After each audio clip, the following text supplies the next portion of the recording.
함께 보실 하나님의 말씀은 마태복음 6장 26절에서 32절까지 말씀 보도록 하겠습니다. 제가 먼저 26절 말씀 읽도록 하겠습니다. 공중의 새를 보라, 심지도 않고 거두지도 않고 창고에 모아들이지도 아니하되 너희 하늘 아버지께서 기르시나니 너희는 이것들보다 귀하지 아니하냐.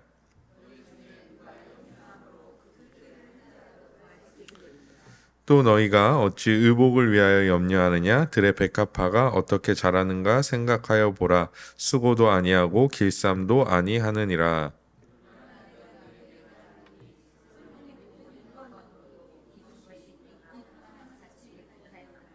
오늘 있다가 내일 아궁이에 던져지는 들풀도 하나님이 이렇게 입히시거든 하물며 너희일까 보냐. 믿음이 작은 자들아.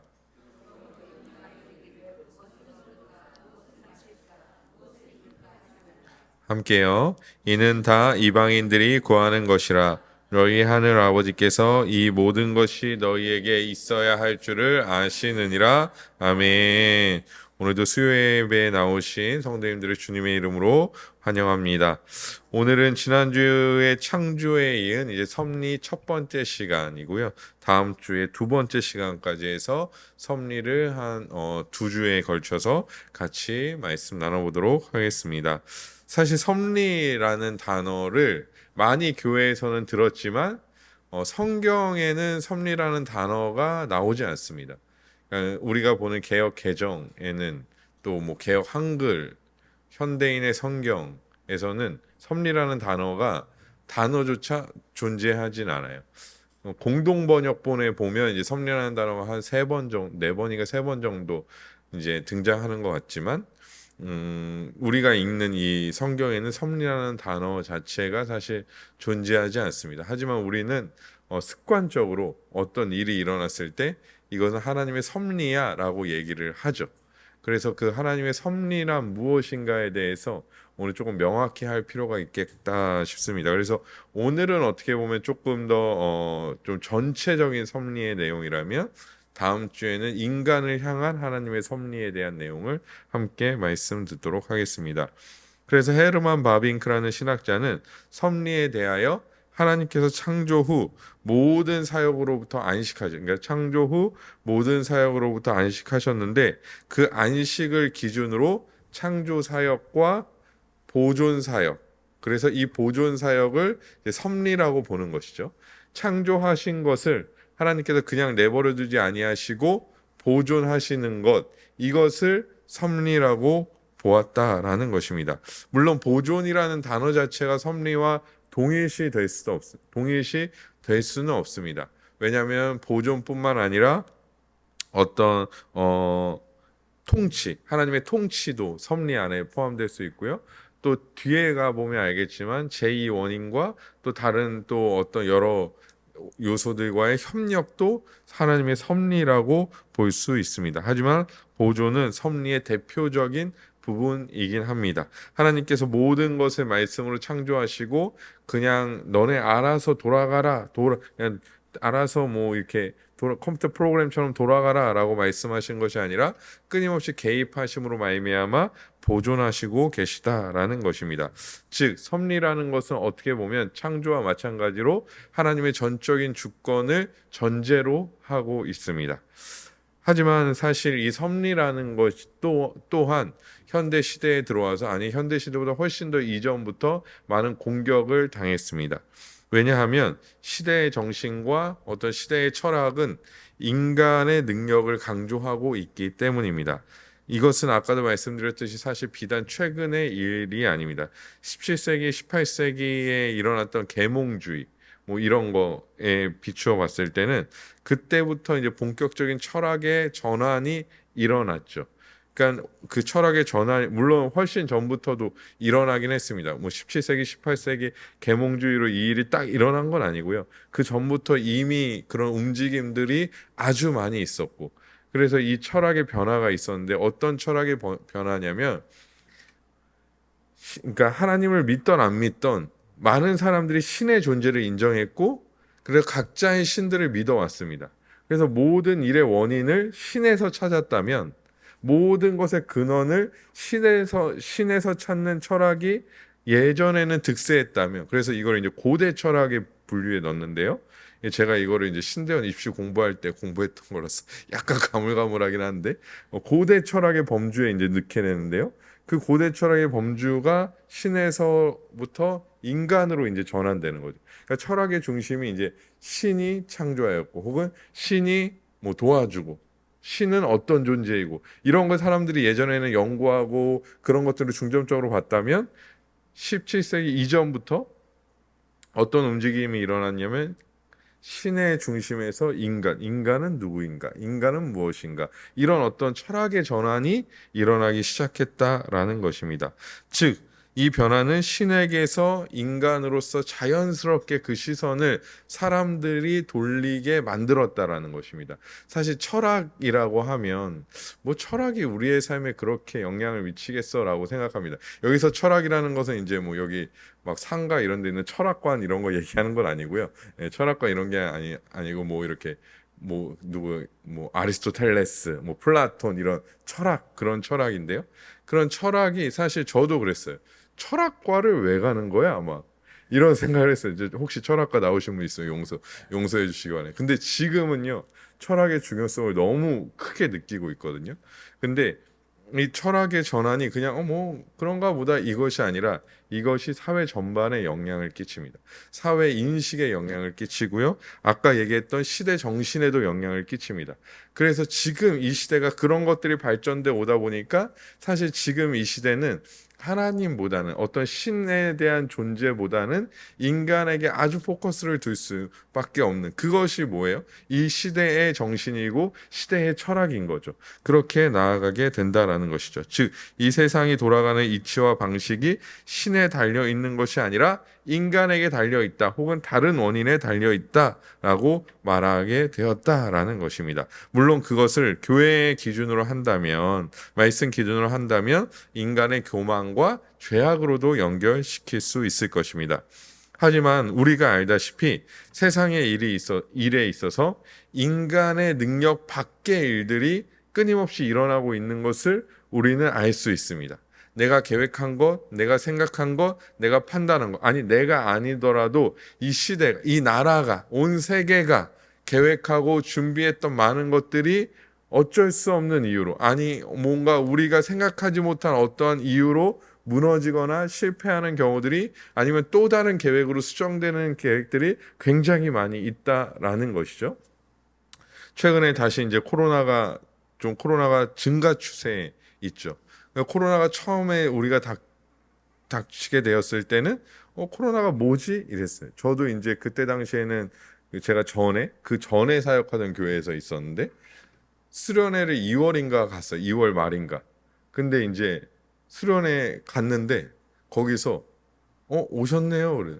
왜요? 그랬더니 다른 교회는 다 취소했다는 거예요. 그래서 그래 왜 무슨 일 있어요?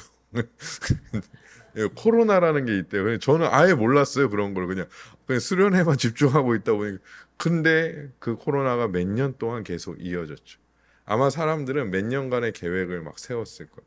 대학생들은 이제 대학교 입학해서 캠퍼스의 낭만을 막 즐길 것을 막 생각했을 거예요. 뭐 유학 가는 사람들 유학을 고민해. 여러 가지 상황들을 다 인간의 계획과 뭐 개인만 그럴까요? 나라의 어떤 계획들, 세계적인 계획들, 이런 계획들이 다 있었을 것이지만 코로나라는 질병 때문에 그 모든 것들이 뒤틀리기 시작했죠.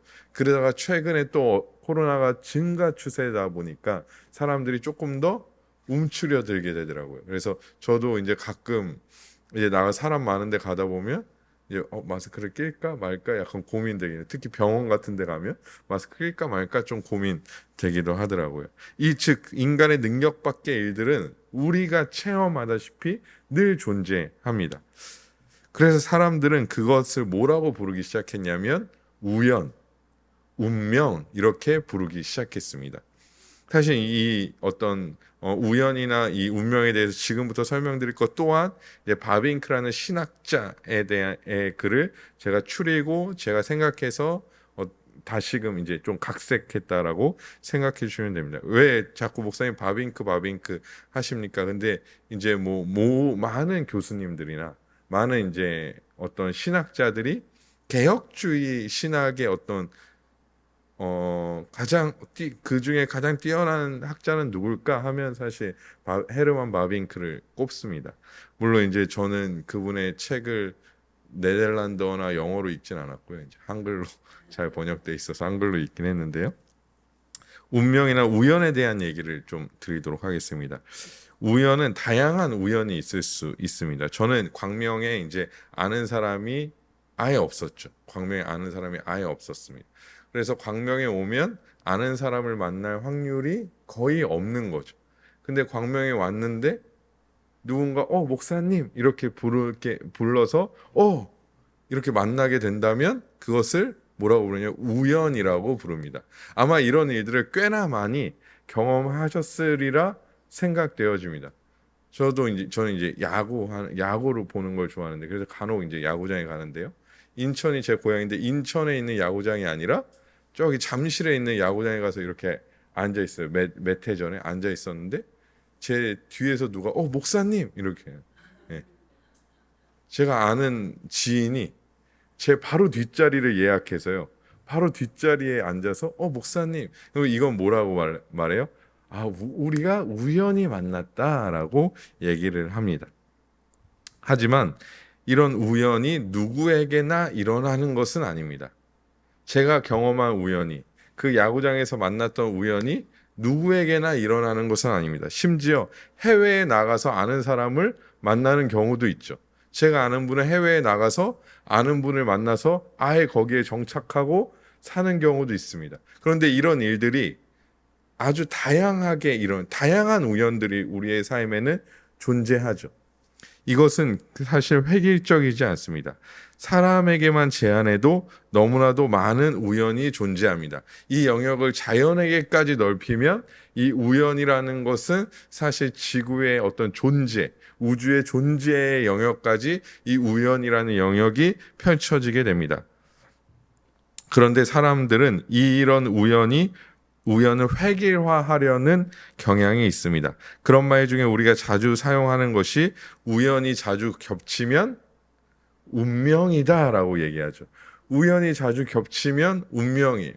그래서 어떤 카페에 갔는데 어떤 형제가 있어요. 우연히 안녕 이러고 이제 나갔는데 다음에 약속도 안 했는데 다음에 또 가면 또 그 형제가 또 있는 거예요. 그래서 또 인사하고 그 우연이 겹치면 뭐라고 생각해요? 마음 안에 운명이구나 이렇게 생각하고 급하게 이제 뭐 고백을 한다거나 뭐 이렇게 얘기를 하기도 하는데요. 그 운명이라는 단어를 이제 많이 쓰죠. 그래서 운명이라는 단어는 어떻게 보면 우연의 어떤 집합체와 같은 획일적인 의미를 담고 있습니다. 그것을 너무나 잘 보여주는 것이 점술이라고 생각하는데요. 사실 저는 이 점술을 봐본 적이 없어서 점이나 사주팔자나 뭐 요즘에 젊은이들이 많이 하는 거 보죠. 타로 카드 이런 거를 해본 적이 없어서 잘 모르지만 왜 드라마나 이런 데 보면 몇 시에 태어났습니까? 몇월 며칠에 태어났습니까? 뭐 몇 시에 태어났습니까? 막 이렇게 얘기하잖아요. 근데 저는 이제 그런 생각을 하거든요. 간혹 이게 뭐 제가 몰라서 그럴 수도 있습니다. 만약에 2월 26일 이제 제가 2월 26일 우리 담임 목사님도 이제 2월 26일 이제 동일한데요. 2월 26일 새벽 4시 38분에 전 세계에서 나만 태어났을까? 우리나라에서 나만 태어났을까? 그러진 않을. 그러면 이게 똑같은 건가? 대답하면 또 제가 시험에 드니까 대답하지 마세요. 이게 똑같은 건가요? 모르시죠? 예, 모르는 게 당연해요. 이렇게 생각이 들더라고요. 근데 이제 드라마 같은 데 보면 이렇게 막 쌀 같은 거 막 던지면서 그죠? 쌀 같은 거 매달 뭐 이렇게 하잖아요. 근데 태어난 날 시간만 알려줬는데 그러면 그 모든 사람들의 운명이 비슷한 것인가? 이런 어떤 생각을 하게 되는 거죠. 그래서 그런 뭐 예를 들어 옛날에 저 어렸을 때는 뭐죠? 그거를 뭐라 그러죠? 별자리라고 얘기하나요? 물고기 자리 뭐 이런 거. 그리고 이 운명을 획일화하다 못해 뭐까지 연결시켜요? 혈액형 뭐 이런 것까지 연결시켜서 운명을 획일화하는 것을 볼 수 있습니다. 그래서 운명은 어느 정도의 획일성을 가지고 있습니다. 우연과 운명에 대한 이야기를 나눴는데도 이것은 다양하기도 하지만 사실 획일적이기도 합니다. 세상의 기준으로 보자면 우리가 이곳에 모여 있는 것도 굉장한 우연이라고 볼 수 있습니다. 우리가 이 광명에서 여기 일직동이죠. 일직동에 모여서 지금 이 시간에 예배를 드리는 것도 어떻게 보면 굉장히 우연이기도 하고요. 세상의 기준으로 얘기했을 때요. 우연과 운명이라는 단어 안에서 얘기했을 때 우연이기도 하고요. 운명적이기도 합니다. 물론 과학에서는 우연, 운명이라는 단어보다는 어떠한 힘 혹은 알 수 없는 무언가라는 표현을 사용하기 더 원할지도 모르겠습니다. 그런데 사람들은 우연이나 운명을 기독교 용어로 바꾸면 그것이 섭리 아닌가요? 라고 질문하기도 합니다. 세상에서 말하는 우연과 운명의 단어만 바꾼 것이 섭리일까요? 저는 이런 질문에 50%는 맞고 100% 틀리다라고 대답하고 싶습니다. 50%는 맞다는 얘기는 뭐냐면 전체적인 인간은 알지 못하는 어떠한 일이라는 개념, 즉 예측하지 못했던, 예지하지 못했던 어떤 일이라는 개념에서는 50% 정도는 맞습니다.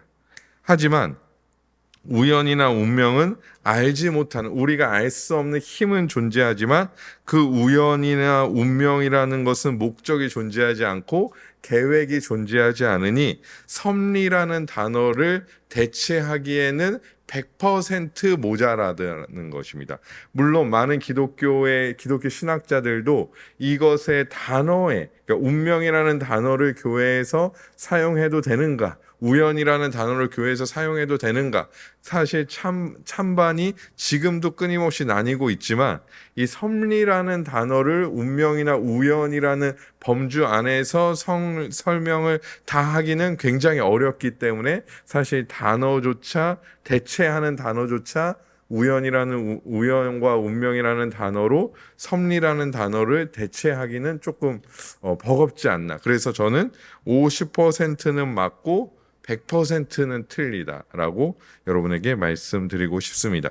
그래서 오늘 신학 고백서를 보면요, 명확히 그 점을 제시하고 있는데요. 오늘 우리 웨스트민스터 신학 고백서 5장 1항을 한 목소리로 함께 읽어보도록 하겠습니다. 시작. 만물의 위대한 창조주이신 하나님은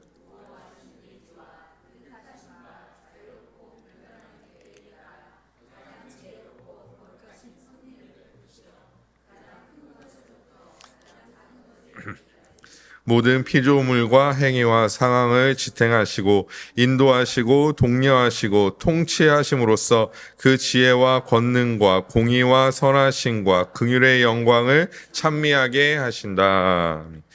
여기서 초록색으로 된 글씨는 우연이나 운명에서는 말할 수 없는 하나님의 목적을 제시하고 있습니다. 아까도 말씀드렸듯이 우연이나 운명은 목적이 불분명합니다. 아니, 목적이 없을 수도 있죠. 하지만 오늘 섭리는 무엇입니까? 하나님의 섭리는 그 지혜와 권능과 공의의 선하심과 긍휼의 영광을 찬미하게 하신다. 사실 이 목적이 무엇과 다르지 않아요? 지난주에 살펴봤던 창조의 목적과 크게 다르지 않습니다. 하나님께서 이 땅을, 우리를, 이 모든 만물을 섭리하시는 이유는 결국에는 영광을 찬미하게 하시기 위하여 그렇게 하신다라는 명확한 목적이 있다라는 것입니다. 그리고 그것을 이루실 하나님의 의지와 계획이 빨간 글씨에 이렇게 제시되고 있는데요. 무오한 예지와 틀리지 않은 미래의 것을 보시는, 하지만 그것이 틀리지 않은 예지와 그 뜻하신 바 자유롭고 불변하는 계획에 따라, 하나님의 선하신 계획에 따라, 기쁘신 계획에 따라 그 모든 것들을 이루어 가신다라고 말씀하고 있습니다. 여기 무오하신 예지라고 표현한 이유는요, 앞에 우리가 창조를 볼 때나 앞에 다른 내용을 볼 때 예지의 내용에 앞에 다른 것이 붙지 않았는데 무오하신이 붙은 이유는 무엇이냐면 인간의 어떤 예견, 계획, 어떻게 보면 인간의 어떤 미래에 대한 생각은 오류가 있죠. 늘 오류가 있을 수도 있고 없을 수도 있지만 대부분 있지만 하나님은 그런 것이 없으신 분이라는 것입니다. 즉 하나님은 자신의 깊으신 뜻대로 명확하게 그 섭리를 이루어 가십니다. 그래서 섭리는 세상이 말하는 우연이나 운명과는 완전하게 다른 기준을 이렇게 빨간 글씨와 초록색 글씨로 가지고 있다라는 것이죠. 계획이 있고 목적이 분명히 존재한다라는 것입니다. 그래서 우연과 운명을 섭리와 동일시할 때는 매우 세심한 주의가 필요합니다. 왜냐하면 사람들은 운명이라는 단어는 굉장히 익숙하잖아요. 그러니까 믿지 않는 사람들도 운명이라는 단어, 우연이라는 단어는 굉장히 익숙하기 때문에 그 단어를 하나님에게 갖다가 붙이게 됐을 때 하나님의 섭리를 하나님께서 하나님이 운명으로 이끄신다, 우연히 그것을 그렇게 하신다라고 말할 때는 인간은 특별히 믿지 않는 사람들은 혹은 이 섭리의 교리를 모르는 사람들은 인간의 어떤 기준에서 우연과 운명을 생각할 수밖에 없기 때문에 사실 이 단어를 사용하는 데는 굉장히 주의가 필요하고 웬만하면 그래서 섭리라는 단어가 어렵긴 하지만 사용하시는 것이 맞다라는 것입니다. 하나님은 자신의 뜻대로 이 세상을 창조하셨습니다. 지난주에 말씀드렸듯이 무에서 유를 창조하셨고 말씀으로 창조하신 줄 믿습니다. 지난주에 우리가 창조에서 배웠던 어떤 원인이 될 만한 배웠듯 어떤 진화론의 내용을 잠깐 빌리자면 하나님께서는 종의 기원을 그냥 던져놓고 알아서 그 종의 기원이 알아서 우연히 분리되고 우연히 뭔가 변화되고 우연히 진화하고 우연히 그래서 이 땅이 창조되고 이 우주가 만들어지고 지구가 만들어지고 피조물이 만들어지게끔 던져놓으시지 아니하셨다라는 것입니다. 하나님은 자신의 뜻을 창조에 완벽하게 계시하셨습니다. 그래서 섭리도 마찬가지입니다. 그냥 알아서 이 세상이 돌아가게끔 프로그래밍 해두시는 것이 아닙니다. 하나님은 신실하고 성실하신 줄 믿습니다. 그래서 그의 속성 때문에 그냥 내버려 두실 수 없는 분이십니다. 왜냐하면 그는 신실하시기 때문에, 그는 성실하시기 때문에, 자신이 지으신 모든 것에 대하여 그리하시기 때문에 사실 속성상 그리하실 수 없는 것이죠. 그는 자신의 자유롭고 불변하신 뜻에 따라서 섭리하십니다. 제가 늘 얘기하듯 하나님의 뜻은 우리 모든 사람이, 이 지구의 모든 사람의 지혜와 능력의 총합보다도 더 뛰어나십니다.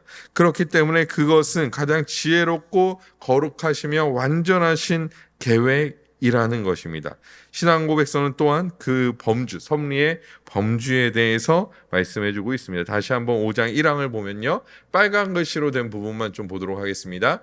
가장 작은 것에 이르기까지 모든 피조물과 행위의 상황을 지탱하시고 인도하시고 독려하시고 통치하심으로, 가장 작은 것에 앞에 있는 가장 큰 것에서부터 가장 작은 것에 이르기까지, 그러니까 저렇게 표현한 이유는 모든 만물 중에 가장 큰 것에서부터 가장 작은 것까지, 모든 만물에 일어나는 일 중에 가장 큰 것에서부터 작은 것에 이르기까지 모든 피조물의 행위뿐만 아니라 상황을 지탱하시고 인도하시고 통치하심으로라고 말씀하고 있습니다. 그래서 그 범주를 명확하게 말해주고 있다라는 것이죠. 하나님의 속성에 대입해 말씀드리면 하나님은 편재하십니다. 이 편재라는 뜻은 널리 퍼져 있다라는 거죠.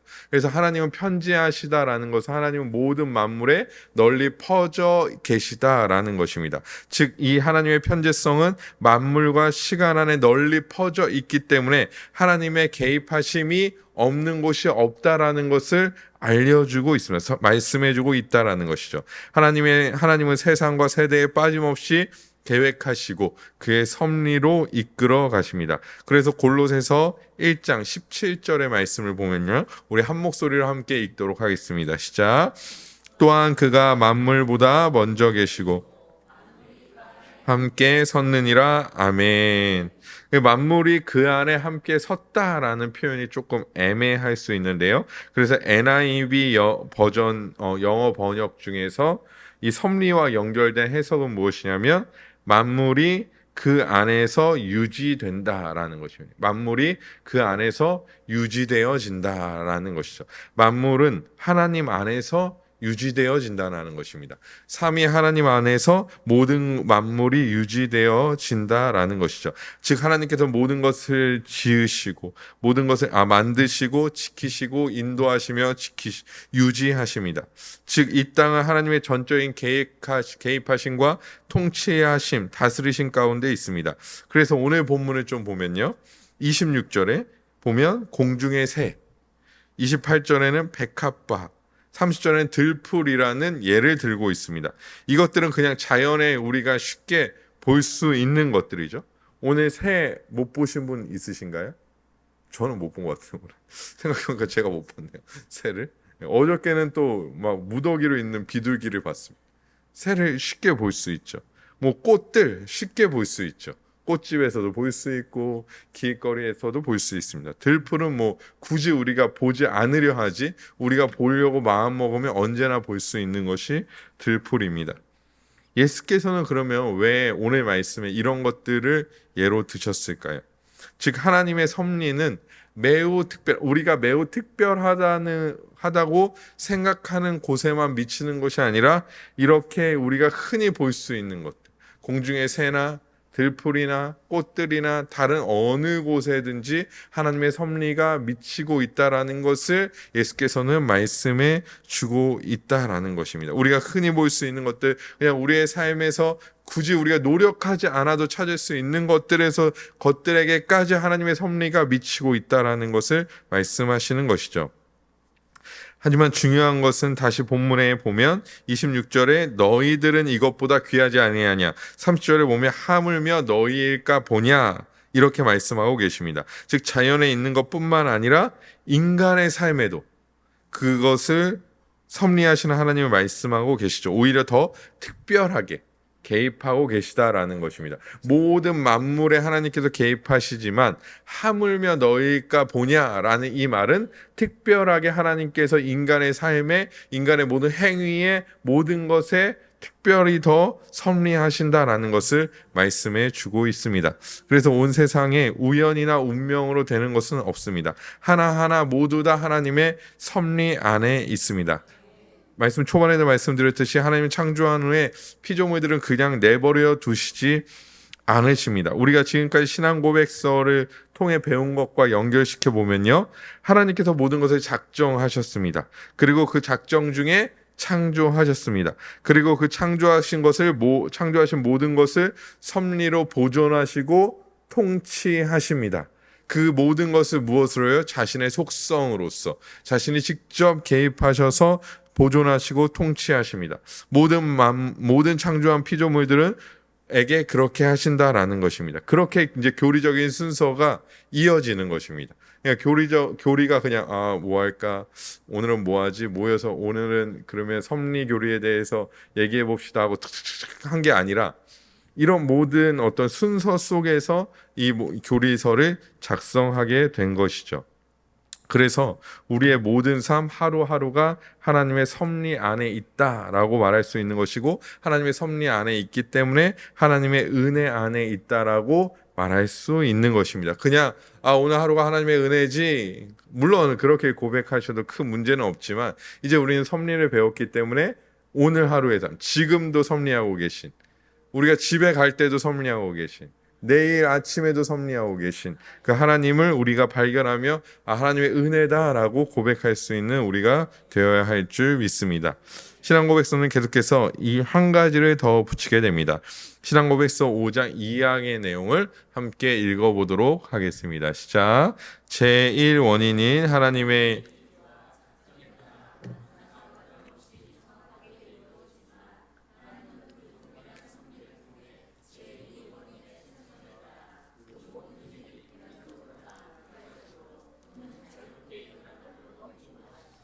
아멘. 하나님은 섭리의 주권자이시기 때문에 저기 나오는 제1원인인 하나님의 예지와 작정. 하나님 자체가 사실 제1원인이시고 하나님의 예지와 작정이 또한 그 제1원인에 포함되게 됩니다. 하지만 하나님은 그 동일한 섭리를 통해 제2원인을 통해서도 일하신다라는 것을 말씀해 주고 있습니다.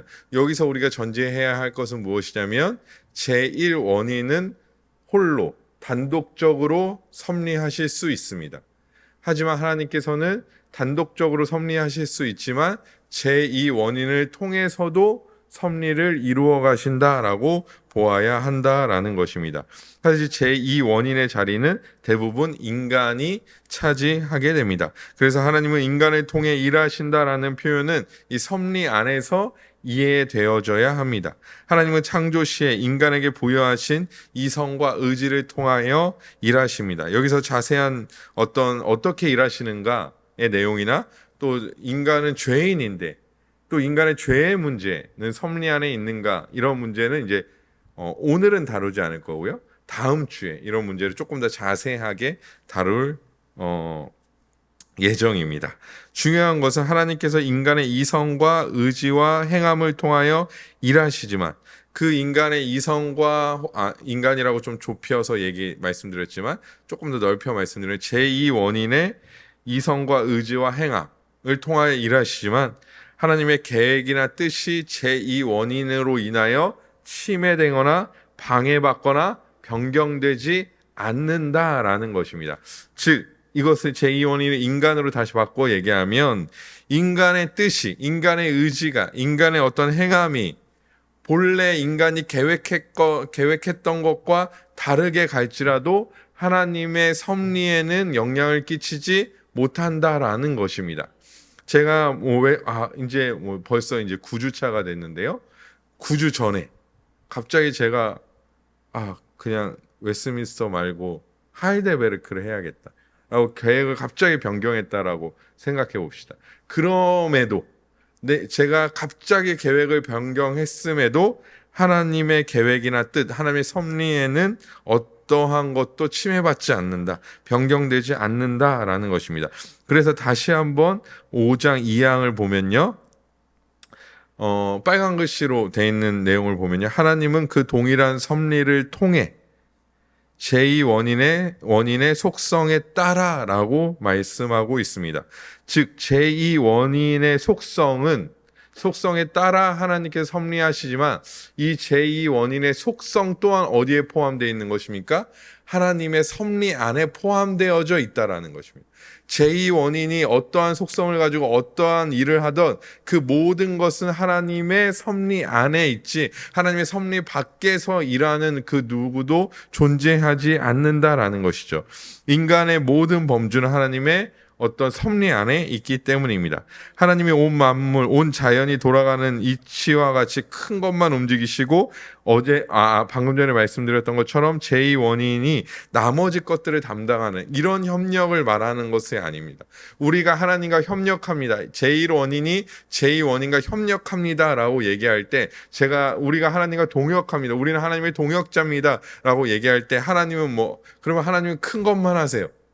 이런 거죠. 목사님은 설교만 하세요. 저희가 나머지 하겠습니다. 이런 개념으로 이해해서는 안 된다라는 것이죠. 왜냐하면 하나님은 아까도 우리가 살펴봤듯이 큰 것과 작은 것 모든 것에 하나님의 섭리로 개입하시기 때문입니다. 그래서 아무리 제2 원인이 뛰어나다 할지라도 그 섭리의 영광은 누구에게 돌려지는 것입니까? 하나님께 돌려지는 것이죠. 인간이 계획하고 모든 것을 짜자잔 너무 멋있게 완벽하게 만들어냈습니다.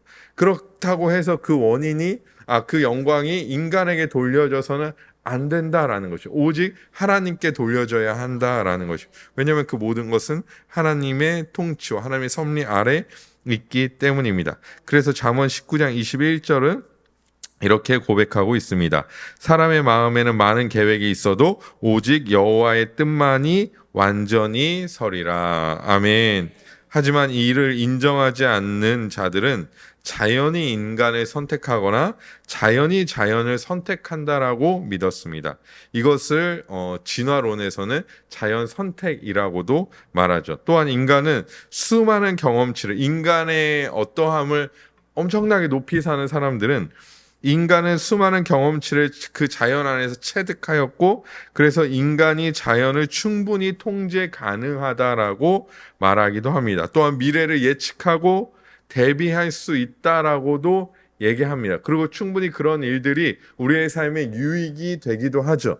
그것이 물론 잘 맞지는 않지만 맞지 않을 때도 많이 있지만 일기예보 이런 거. 그래서 오늘 옛날에는 이제 허리가 쑤시네, 무릎이 쑤시네, 비가 오려나 뭐 이랬다면 요즘에는 어떻습니까? 일기예보를 보죠. 그래서 오늘 비가 온다, 소나기 소식이 있다. 아, 오늘 소나기 소식이 있으니까 작은 우산 하나 챙겨가야겠구나. 오늘 비가 오후부터 내린다고 하니까 큰 우산을 챙겨가야겠구나라고 이렇게 이제 계획을 세울 수 있죠. 인간은 물론 발전했습니다. 그런 경험치를 쌓고 데이터를 쌓아서 발전했습니다. 그래서 인간이 모든 것을 할 수 있다라고 생각합니다. 하나님이 없어도.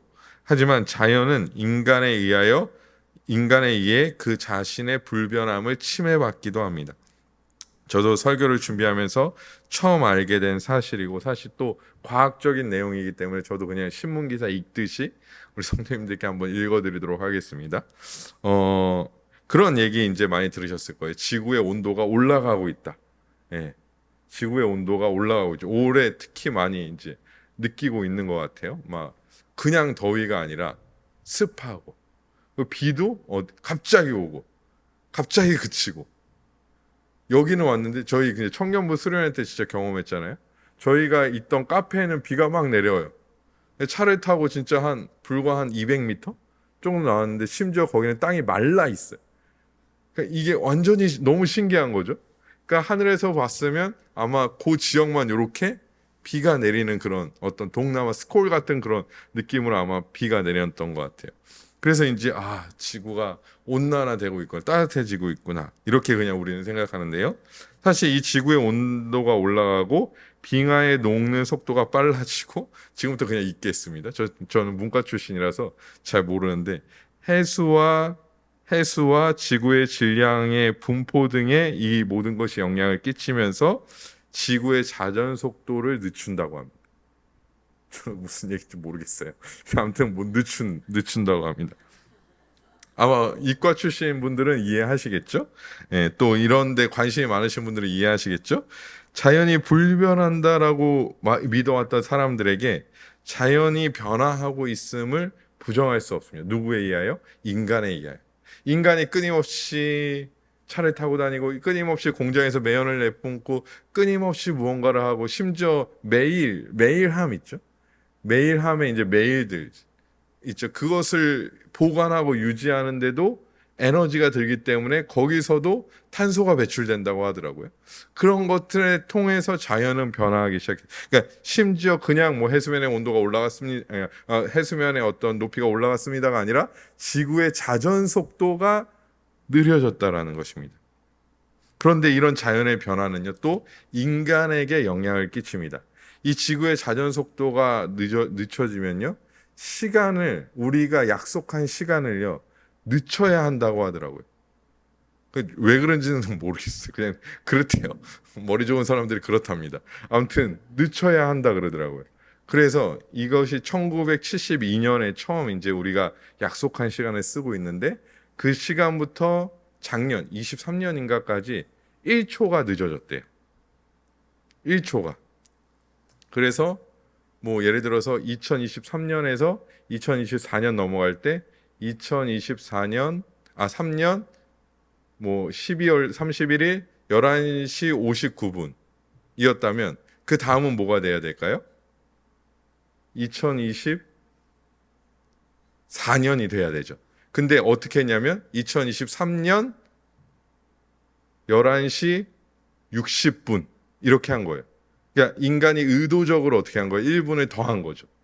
그래서 자전 속도가 늦어지면서 이것이 인간의 삶에 영향을, 우리는 그런 생각을, 저 같은 문과생들은 뭐 1분 정도는 뭐 괜찮지 않나? 그랬는데 또 이 기사를 쓰신 분이요, 과학 뭐 이런 분이신가 봐요. 그것이 산업 전반에 또 어떤 인간의 패턴에 영향을 끼친다라는 거. 근데 지구의 온도는 점점 올라가고 해수면의 온도는 점점 올라가니까 이것을 더하는 몇 초를, 이 1분을 더하는 시간이 점점 빨리 올 것이다. 그러면 더 인간에게 혼란을 가져올 것이다 라고 기사가 써 있더라고요. 제가 왜 이 기사를 가져왔냐면 뭐 이렇습니다 얘기하려고 하는 것이 아니라, 인간은 자연의 영향 아래 있을 수밖에 없다. 인간이 아무리 뛰어나도 이 자전의 속도를 늦출 수는 없다라는 거죠. 쉽지 않다는 거죠. 근데 또 자연이 그 자전 속도가 늦춰지는 이유는 인간이 그렇게 영향을 끼쳐서라는 거죠. 자연의 변화가 인간에게 영향을 끼치고 인간의 변화가 자연에게 영향을 끼친다라는 것입니다. 자연이 불변하다고 생각했던 자들도, 인간은 모든 한계를 뛰어넘을 수 있다라고 생각하는 자들도 그렇지 않음을 부정할 수는 없다라는 것이죠. 하지만 이러한 변화와 자연의 의지, 인간의 의지, 어떠한 제2 원인의 의지라 할지라도 하나님의 섭리 밖에 있을 수는 없다라는 것입니다. 그런 뉴스가 많이 나오죠. 올 여름이 가장 시원한 여름일 것입니다 라고 얘기하죠. 근데 어떤 학자는요, 나와서 뭐라 그러냐면 내년에는 올해보다 조금 더 시원할 수도 있습니다, 이렇게도 얘기합니다. 또 어떤 학자는 올해가 가장 시원합니다. 그럼 뭐가 맞는 겁니까? 라고 이제 질문하죠. 그럼 언제 알 수 있어요? 내년이 돼봐야 알 수 있겠죠. 내년이 돼봐야 알 수 있습니다. 더 더울지 덜 더울지는 명확하게 알지 못합니다. 그저 그런 말들은 예측일 뿐이지 예지하시는 하나님의 능력을 따라갈 수는 없다라는 것입니다. 그러면 인간은 하나님 앞에서 어떠한 자세를 가져야 할까요? 오늘은 이 말씀까지만 하고 마치려고 합니다. 우리는 오늘 본문을 다시 한번 살펴보고자 합니다. 오늘 본문을 좀 늦게 살펴봤는데요. 사실 오늘 본문은 산상순의 일부분입니다. 우리에게는 염려하지 말라는 예수님의 말씀으로 이해되고 있습니다. 근데 염려를 안 할 수 있을까요? 염려는 시도 때도 없이 우리 가운데 찾아옵니다. 차가 막혀서 예배에 늦으면 어떡하지? 이런 염려부터. 그죠? 또 내 미래에 대한 염려 까지 아주 큽니다. 자녀에 대한 염려, 혹은 또 뭐 누군가에 대한 염려, 교회에 대한 염려, 이런 염려는 끊임없이 우리의 삶에 따라다니게 됩니다. 어쩌면 염려는 우리의 인생에 뗄 수 없는, 가장 마주치기 싫은 것일 수도 있습니다. 사실 만약 우리가 오늘 읽은, 우리가 굉장히 익숙한 이 본문을 그냥 염려라는 기준에서 보면 27절을 이 정도로 해석할 수 있습니다. 염려한다면 그 키를 한 자나 더 할 수 있을까? 있냐? 예수께서, 제가 이제 여러분에게 반말한 건 아니고요. 있냐? 예수께서 말씀하셨죠? 그러면 뭐예요? 아니요, 없는데요? 그러니까 염려하지 마. 자, 여러분 염려하지 마십시오. 이러고 그냥 물론 아멘이지만 이러고 그냥 끝나요. 염려의 기준을 이 말씀에 둔다면 그렇게 할 수 있다라는 것입니다. 그런데 우리는 어쩌죠? 가다가 차에 기름이 없는 걸 모르고 집에 가야지 이거 부릉하고 시동을 걸었는데 차에 기름이 땡땡땡 이렇게, 그러면 어떻게 됩니까? 염려하기 시작하죠. 저는 저는 이제 게으르지 말아야 돼요. 빨리빨리 기름도 넣고 주유도 해야 되는데 저는 좀 게을러서 그런 적이 많거든요. 땡땡땡 하면 염려돼요. 거기다가 도로 한복판에 있으면 염려, 어떡하지? 그럴 수 있잖아요. 그죠? 그럴 수 있습니다. 우리 이 염려는 그냥 우리가 안 해야지라고 마음 먹는다고 사라지는 것이 아니죠. 그런데 이런 말들은 염려하지 마, 이런 말들은요, 사실 세상에서도 말합니다. 이렇게 말하죠. 야, 그거 걱정한다고 뭐 달라질 게 있냐? 그냥 걱정하지 마. 그냥 맛있는 거 먹고 편하게 있어. 뭐 알아서 다 되겠지. 이 말이랑 그냥 말씀을 가져와서 염려하지 마 랑 무엇이 다르다 말입니까? 이것은 세상에도 있을 수 있는 말입니다. 혹자들은 이 본문을 이렇게 해석하기도 합니다. 염려하지 마. 하나님께서 다 이루어 주실 거야. 여기서 다 이루어 주실 거야 라는 말은 낙관론적으로 혹은 긍정적으로만 얘기되는 것을 말합니다. 염려하지 마, 하나님께서 다 알아서 해주실 거야 에서 알아서 해주신다는 것은 사실 대부분의 사람들이요, 긍정적으로 받아들이고 낙관적으로 받아들이지 그것을 부정적으로나 중립적으로 받아들이지 않는다라는 거예요. 그러니까 하나님께서 다 해주실 거야 그러면 맞아, 하나님께서 내 모든 문제를 아주 잘 내 뜻대로 내가 원하는 대로 해결해 주실 거야 라고 받아들인다라는 것이죠. 그렇게 생각하는 이유는 사실 33절에 있습니다. 제가 33절에 얘기한다고 해서요, 예수께서 그렇게 만드셨다는 건 아닙니다. 읽어보면요, 그런즉 너희는 먼저 그의 나라와 그의 의를 구하라. 그리하면 이 모든 것을 너희에게 더하시리라. 아멘. 이렇게 써 있으니까, 이렇게 말씀하셨으니까, 자 봐라, 예수님께서 뭐라고 말씀하셨어? 모든 것을 너희에게 더하신대잖아. 그러니까 너희는 염려하지 마. 걱정하지 마. 하나님께서 다 알아서 해주실 거야. 다 채워주실 거야. 다 원하신 대로 이루어 주실 거야. 라고 말씀한다라는 것이죠. 이 모든 것을 더하여 주실 것이라는 말씀은 그의 나라와 그의 의를 구하면 하나님께서 먹는 거, 마시는 거, 입는 것까지 다 해결해 주신다고. 아니, 더 나아가 마치 그의 나라와 그의 의를 구하면 더해지는 것을 위하여. 그러니까 너는 먼저 그의 나라와 그의 일을 구하는 이유가 무엇 때문이라는 거예요? 다 이루어 주실 하나님이 있으니까 그것을 얻기 위하여 너희가 그의 나라와 그의 의를 먼저 구해야 돼라고 생각하게 만들 수 있다라는 것이죠. 제가 무슨 말씀 하는지 이해되시죠? 필요한 게 있어요. 먹는 것이 필요합니다. 입는 것이 필요합니다. 그러면 어떡하지? 염려하고 있으면 누군가 와서 그거 얻을 수 있는 방법이 있어. 어떻게 얻지? 먼저 그의 나라와 그의 의를 구해. 그러면 그걸 얻을 수 있을 거야 라고 얘기한다는 거죠. 근데요, 이것을 제가 이상한 현상이라고 얘기한 이유는 무엇이냐면요, 이방인들이 그렇게 했다는 거죠. 여러분, 이방인들이 신을 만든 이유는 뭘까요? 이방인들이 우상을 만든 이유는 무엇일까요? 잘 먹고 잘 살기 위해서, 편하게 살기 위해서. 그것이 목적이죠. 이방인들의 목적은 그거예요. 그 목적을 위해서 우상을 만든 겁니다. 그러니까 예수님께서 말씀하시는 것은 너희가 먹을 것, 입는 것, 마실 것이 목적이 된 삶을 살아가서 그래서 하나님을 의지하는 것은 이방인들이 구하는 것과 다르지 않아 라고 말씀하고 있는 거예요. 그렇게 우상을 만들었으니까요. 근데 많은 사람들은 이 6장에 나오는 이 말씀조차 이렇게 기복적으로 생각하게 된다라는 것이죠. 그래서 저는 오늘 이제 이 말씀의 중간 부분, 요 말씀을 드릴까 말까 하다가 이제 아까 이제 생각을 해보니까 기복신앙이라고 얘기하는 것, 복을 비는 거죠. 복을 비는 것. 이 신앙이 사실 하나님의 섭리에 대한 믿음을 흔듭니다. 하나님의 섭리에 대한 믿음을 힘들어요. 물론 원하는 것을 구하는 것이 잘못된 건 아니에요.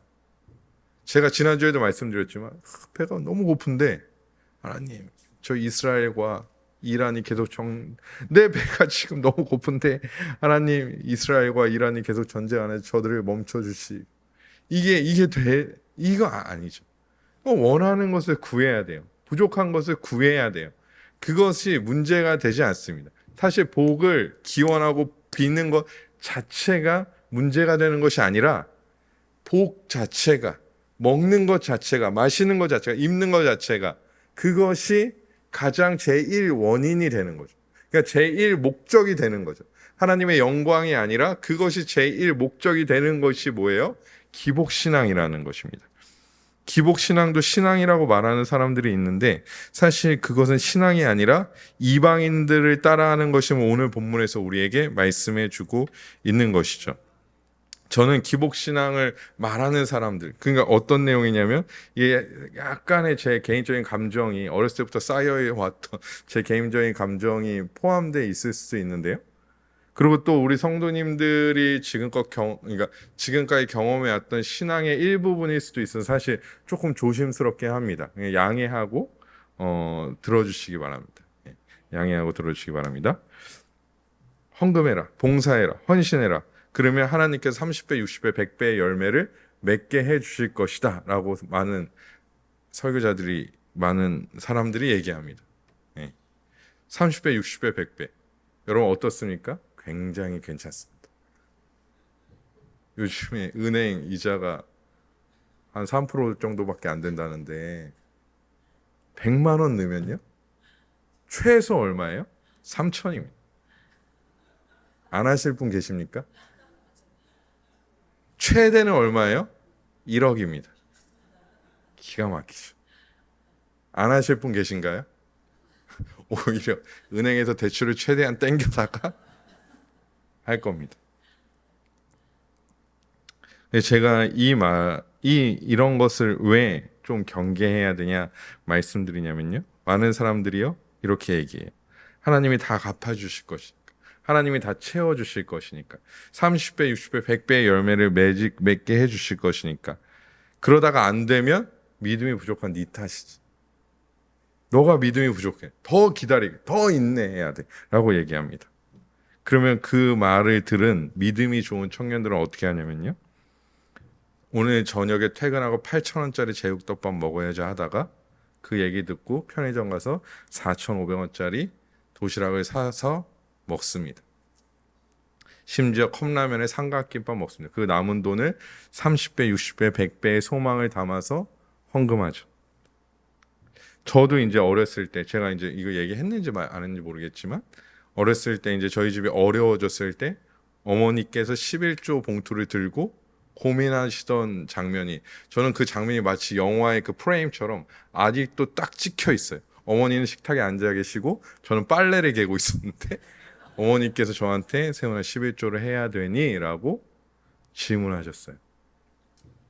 저는 물론 이제 그때 당시에는 신학생이었을 것 같은데 그때 당시에 신학생이면 엄마 해야지 라고 얘기해서 하셨던 걸로 기억합니다. 근데 그 어머니의 고민은 얼마나 컸을까요? 왜냐하면 그 돈이 만약에 20만 원이었다라고 치면 20만 원이면 아들 불고기도 사줄 수 있고 뭐 운동화도 하나 사줄 수 있고 아무 할 수 있는 게 꽤나 많이 있잖아요. 그때 당시에는 꽤나 많이 지금도 큰 돈이긴 하지만요. 할 수 있잖아요. 근데 그런 어떤 성도들 앞에 여러분 헌금하십시오. 봉사하십시오. 헌신하십시오. 그럼 30배, 60배, 100배의 열매를 맺게 하실 것입니다. 라고 얘기하는 것이 합당하냐?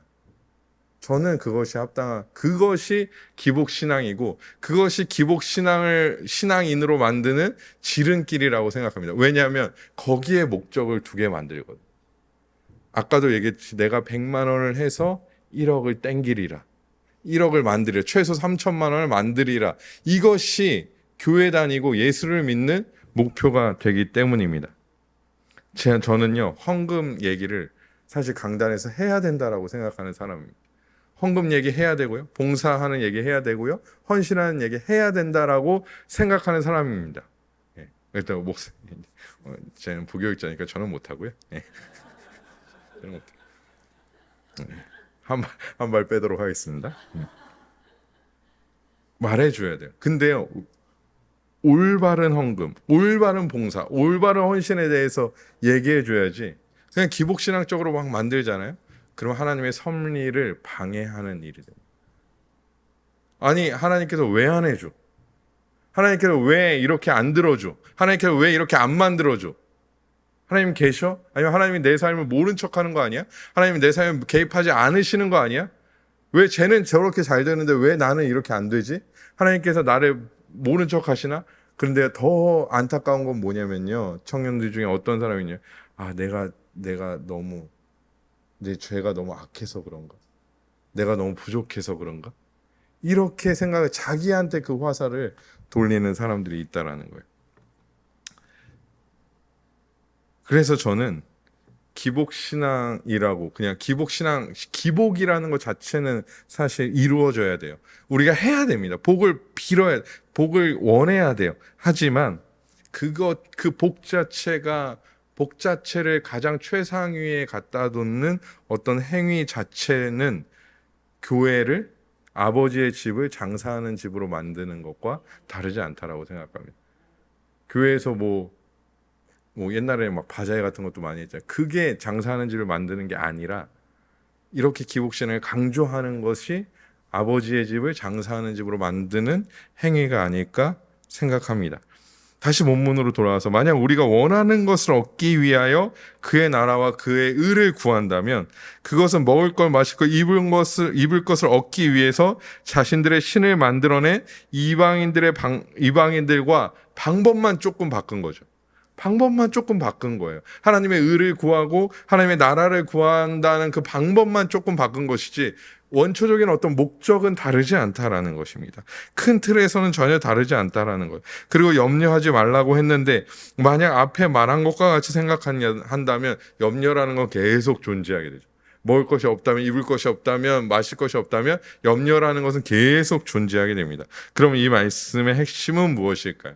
이 말씀은 무엇을 예수께서 우리에게 말씀해 주시고 계신 걸까요?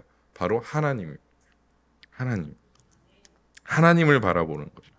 26절에 보면 너희 하늘 아버지께서 기르시나니, 30절에 보면 하나님이 이렇게 입히시거든. 32절에 보면 너희 하늘 아버지께서 이 모든 것이 너에게 있어야 할 줄을 아시느니라 라고 말합니다. 그래서 너희가 먹을 것, 입을 것, 마실 것에 인생의 목표를 두고 그것을 채우기 위한 하나님을 찾는 것이 아니라 염려하지 말고, 그런 것이 너희들의 삶에 없다고 해서 염려하지 말고 하나님을 바라봐 라고 말씀하고 있는 거예요. 하나님의 오늘 섭리와 연결시키자면 하나님의 섭리하신 너의 삶 가운데 개입하고 계시는 하나님을 바라보라고 말씀하고 있는 것입니다. 왜 그렇습니까? 하나님의 섭리 가운데 우리를 분명 돌보실 것이기 때문입니다. 이 하나님에 대한 믿음이 있어야지 염려하지 않을 수 있지, 그것을 하나님께서 채워주실 것이니까 염려하지 마가 아니라 그 하나님을 그냥 바라볼 때 내 삶 가운데 신실하고 성실하게 개입하시는, 누구의 방법대로요? 우리의 방법이 아니라 자신의 방법대로, 누구의 계획대로요? 우리의 계획이 아니라 그의 계획대로 개입하실 하나님의 섭리 안에 우리가 있기 때문에, 우리가 서 있기 때문에 우리는 그 하나님을 바라보는 일밖에 할 수 있는 것이 없다라는 것입니다. 그 하나님과 그 하나님의 섭리를 믿는 것이, 그 하나님의 섭리를 믿는 우리가 해야 할 일이라는 것입니다.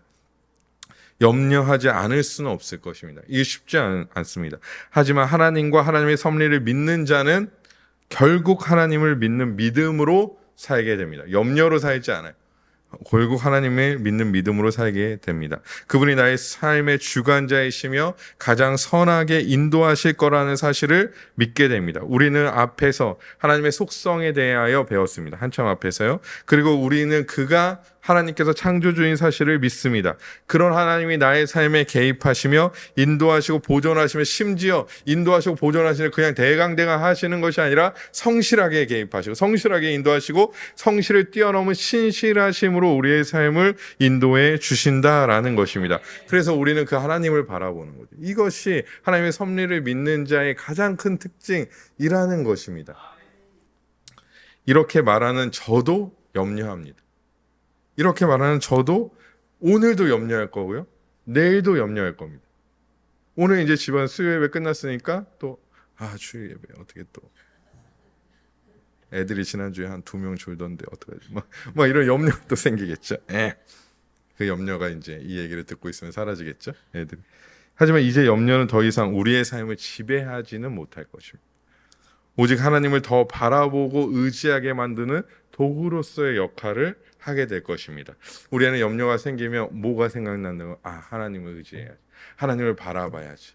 하나님의 섭리를 내가 믿지. 그분은 나의 삶에 신실하시지. 내가 의지할 분은 하나님밖에 없지라고 이루어지게 된다라는 것입니다. 무엇이 채워질 것을 기대하는 것이 아니라는 것이죠. 하나님께서 우리의 마음과 생각을 지키셔서 더욱 하나님을 바라보게 만들고 그 하나님으로 인하여 만족하게 하십니다. 하나님의 섭리하심을 믿는 자들은 자연을 바라보면서 하나님에 대한 믿음이 더욱더 굳건하여지며 우리의 삶의 고난을 통해서도 하나님을 더욱 바라보게 됩니다. 그리고 하나님 때문에 만족하고 안심하고 평강을 누리게 됩니다. 빌립보서 4장 6절에서 7절까지의 말씀입니다. 우리 함께 읽겠습니다. 시작. 아무것도 말고 다만 모든 일에 기도와 간구로 너희 구할 것을 감사함으로 하나님께 아뢰라. 그리하면 모든 지각에 뛰어난 하나님의 평강이 그리스도 예수 안에서 너희 마음과 생각을 지키시리라. 아멘. 말씀을 보십시오. 기도하면 염려하고 있는 것들이 마치 택배 배송되듯이 염려하고 있던 요소들이 딱딱딱 로켓 배송되는 것이 아니라 우리의 마음을 평안하게 해주신다는 거죠. 염려거리가 해결돼서 내 마음이 평안한 것이 아니라 모든 지각에 뛰어나신 누구요? 하나님의 평강이 우리를 창조하신 하나님의 평강이 우리 마음 가운데서 우리의 마음과 생각을 지켜주신다는, 그리스도 예수 안에서. 그것은 세상이 줄 수 없는 평강이죠. 그래서 고난이 아직 존재하고 염려거리가 해결되지 않았어도 우리는 평강을 누릴 수 있고 하나님의 섭리를 믿을 수 있게 되는 것입니다. 또한 염려의 마음을 빼앗기고 이방인들이 구하는 것에 마음을 빼앗기지 않게 오직 하나님만 바라볼 수 있도록 우리의 뭘 지켜주세요? 마음과 생각을 지켜주실 것입니다. 여러분, 평강한데요, 없다라고 불안해할까요? 염려할까요? 그렇지 않죠. 내가 먹을 것, 입을 것 없다 해도, 마실 것 없다 해도 염려할까요? 아니요. 내 마음과 생각을 지키시는 하나님의 평강이 있기 때문에 염려하지 않게 된다라는 것입니다. 사랑하는 아델포이 교회, 우리 아델포이 성도원 여러분, 삶에 선하게 개입하시는 또한 우리의 삶에 선하게 섭리하시는 하나님을 굳건히 믿으시길 소망합니다. 하나님은 절대 우리를 버리시지 않으십니다. 아니, 그러실 수 없는 분이세요. 그의 속성 때문에 그러실 수 없는 분으로 존재하신다라는 것입니다. 그렇게 우리는 다른 것을 바라보지 않고 오직 하나님만을 신실하게 바라보고 하나님의 섭리를 믿고 참된 평강을 누리며 살아가는 자들이 되어져야 할 줄 믿습니다. 우리의 모든 삶에 하나님의 섭리하심이 존재하는 줄 믿습니다. 하나님이 우리 사랑하는 모든 성도님들에게 참된 평강을 허락하여 주시길, 또 모든 일들을 때에 따라 이루어 가신 하나님을 발견하게 해 주시기를 주님의 이름으로 간절히 소망하고 축복합니다.